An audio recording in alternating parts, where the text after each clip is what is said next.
Hi, everyone. Harry here with a special supplementary YouTube for today to talk about a very problematic opinion in the Ninth Circuit in the Karen Immergut case that I've talked about at length and written about in the Substack. So this is the case in which Immergut found that the administration's assertion of authority to send troops to federalize National Guard under so-called 10 USC 12406, big numbers, but I think everyone is pretty well acquainted with them by now, was invalid. And in brief, because there's no rebellion in Portland, what there is pretty small demonstrations, 10, 15, 20, peaceful, no calls at all. Although, and this will become relevant as I explain the Ninth Circuit opinion, things were a little bit more tempestuous a few months back, including more incidents. But what Immergut said, and I thought it was so important, was I'm told by the Ninth Circuit I have to defer to the president's finding. I do defer. But deferring is not the same as just accepting submissions, quote, as she put it, completely untethered to the facts.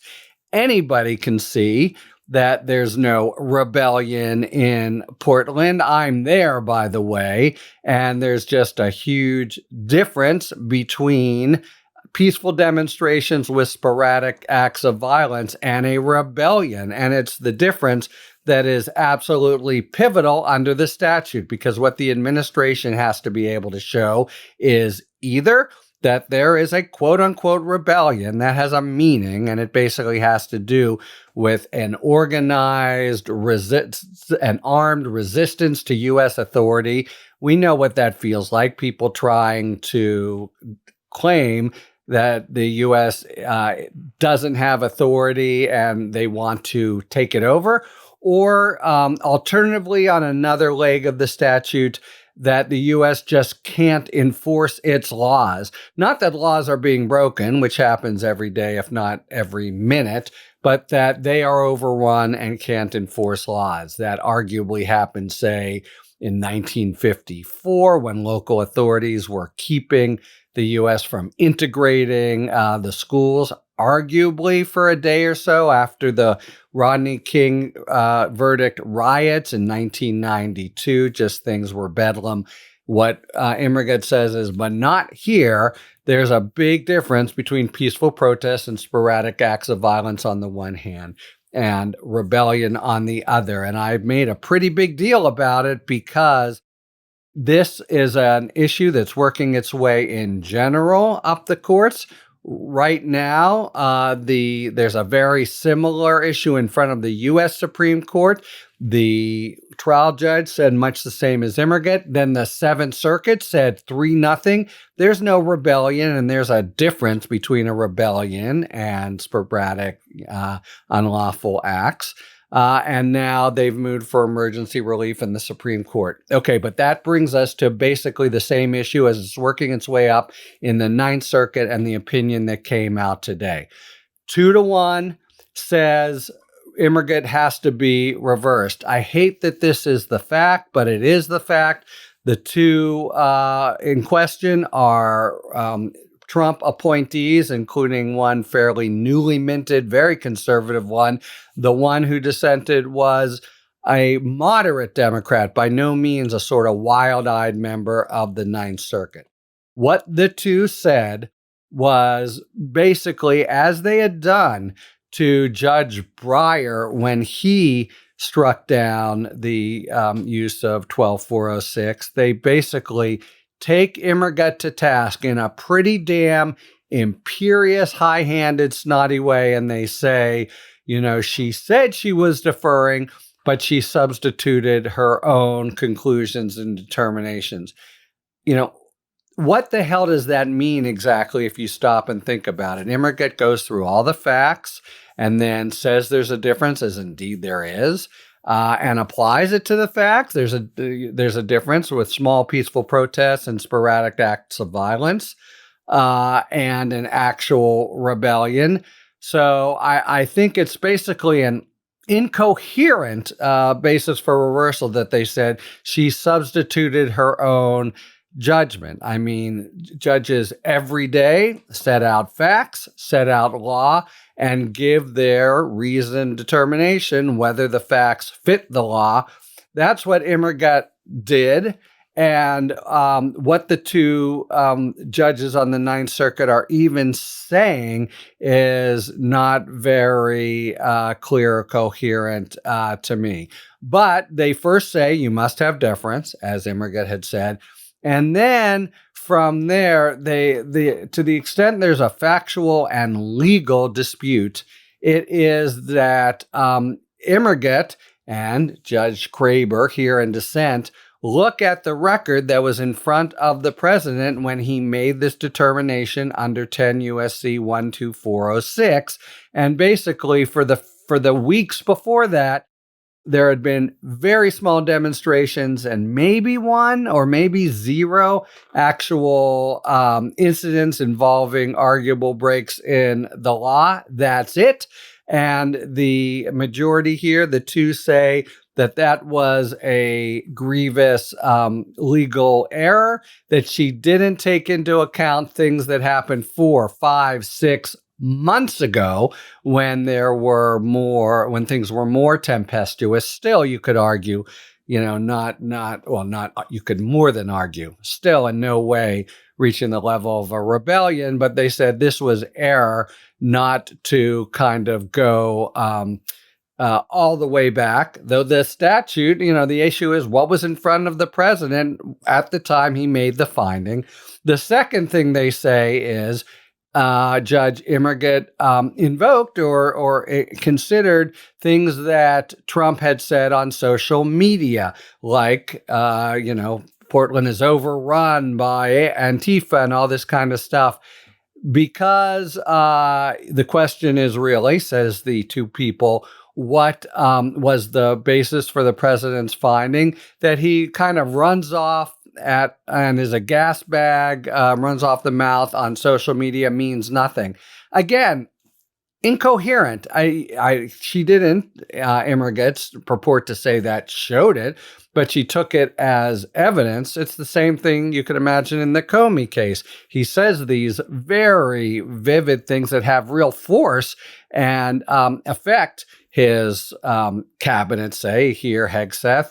And that's part of what's going on. The notion that she shouldn't even look to it seems completely unreasoned to me. But that is the second thing they say. Now, Graber, well, let me tell you about the other two opinions. So there's a per curiam opinion where the two Trump appointees agree on the proposition that she didn't give enough deference. He needed much, much more, and properly understood. As they see it, you can use that deference to call a peaceful protest a rebellion, or at least, that's something the president could have done, especially with these previous episodes. The second judge, he's a very conservative Federalist Society type, endorsed the first argument that the administration is making, has now in the Supreme Court, and wants to make here, namely, there can be no judicial review at all. Without going too much into it, that rests on a tortured interpretation of an 1804 case. Seventh Circuit rejected it. Every court to consider it has rejected it.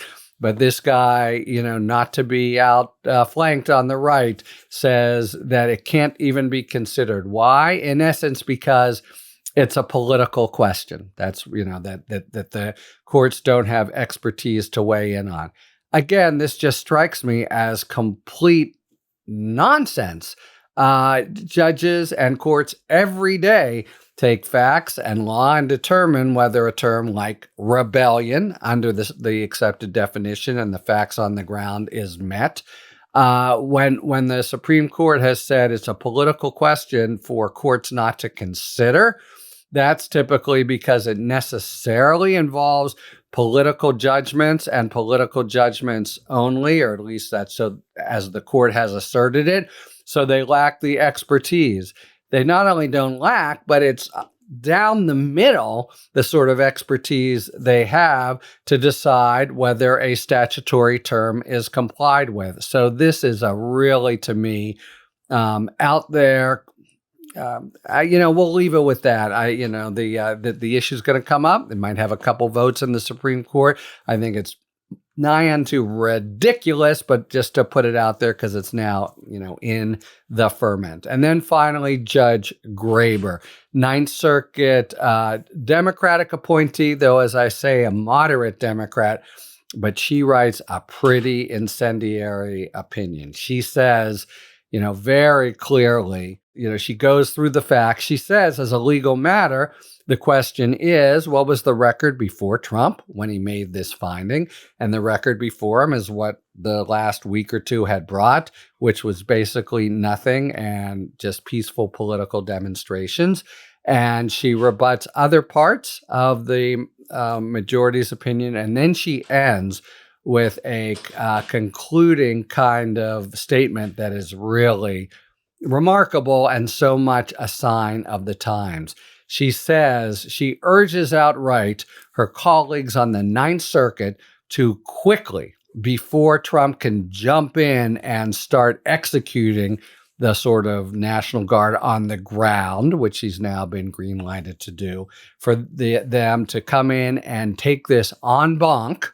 That is to say, a broader group of 11 judges on the Ninth Circuit. Ninth Circuit is so big that en banc is first a mini en banc, 11, and only if there's an overall vote does it go to the maxi 28. But she asked them to do it right away, and she ends by saying, I want to get this just right, in fact, because it's really striking. I'll read you her quote. She ends up by saying, so I urge my colleagues on the court to act swiftly to vacate the majority's order before the illegal deployment of troops under false pretenses can occur. Stop and think about that for a second, that those two majority have authorized an illegal deployment under false pretenses. They've been at best snookered and maybe even are complicit. And then she writes, above all, I ask those who are watching this case unfold to retain faith in our judicial system for just a little longer. Wow. Understanding that the stakes here are basic. Faith in our judicial system at all, and trying to, and understanding it's got to, where the people's faith is, the necessity in a working democracy that there be faith in the judicial system. And I'll just add one final point that's an aspect of it, which is part and parcel of the judicial system is the principle that the judges who are on the ground, the district courts, have factual findings, they know better, and appellate courts can overturn those only for clear error. And Immerget is totally making those sorts of findings here, saying, I'm in Portland even, and here's what's going on. And the majority, just a tawdry dereliction, doesn't even mention or purport to apply that clear error standard, just sort of throws it out the window. So, bad opinion in a lot of ways, but more than that, foreboding opinion in a lot of ways. Should the Supreme Court do either the really radical, courts can't review this, or the less radical, but still kind of Orwellian, calling truth fiction, notion that this is close enough under deference to be a rebellion or to be the United States disabled.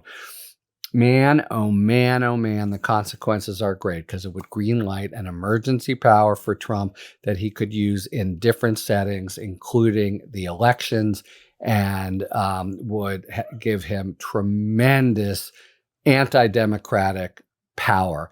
And of all the recent shadow docket cases of the Supreme Court, this is, in a sense, the big one. And for that reason, we've got to look at it and follow it very closely, and it'll be unfolding within this week, probably, even as Judge Graber's plea for her colleagues to bring this Ninth Circuit opinion en banc and revisit it is also playing out. A lot happening on a really, really critical issue, not even bounded to its particular legal setting of can he send troops in, but really implicating broader emergency powers that he could use in amorphous and really damaging ways. So keep your eyes on these two, and talk to you later. Thanks for tuning in. If you enjoyed this video and other Talking Feds content, please take a second to like and subscribe. Talk to you later.